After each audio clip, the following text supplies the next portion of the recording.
In John Keats's poem Ode to a Nightingale, personification is used beautifully to give human qualities to abstract ideas, nature, and emotions. This technique helps Keats express his deep feelings of sorrow, longing, and escape from the harshness of life into the ideal world of imagination and beauty. Here are the main examples and explanations of personification in the poem. 1. The nightingale as a symbolic being. Keats personifies the nightingale as if it were a living spirit or immortal being rather than just a bird. Thou wast not born for death, immortal bird. The bird is described as immortal, suggesting that it represents eternal beauty and art, something beyond human suffering. Keats treats the nightingale as a messenger of divine joy that transcends time and mortality. 2. Personification of death. Keats also personifies death in these lines.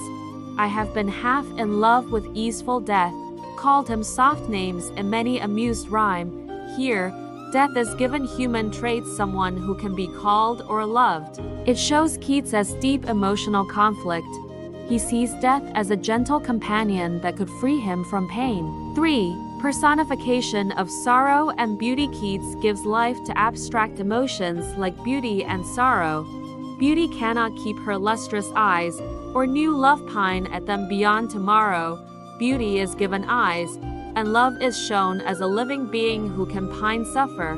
This personification emphasizes the temporary nature of human joy and beauty. 4. The numbness and heartache. At the beginning, he personifies his feelings. My heart aches, and a drowsy numbness pains my sense.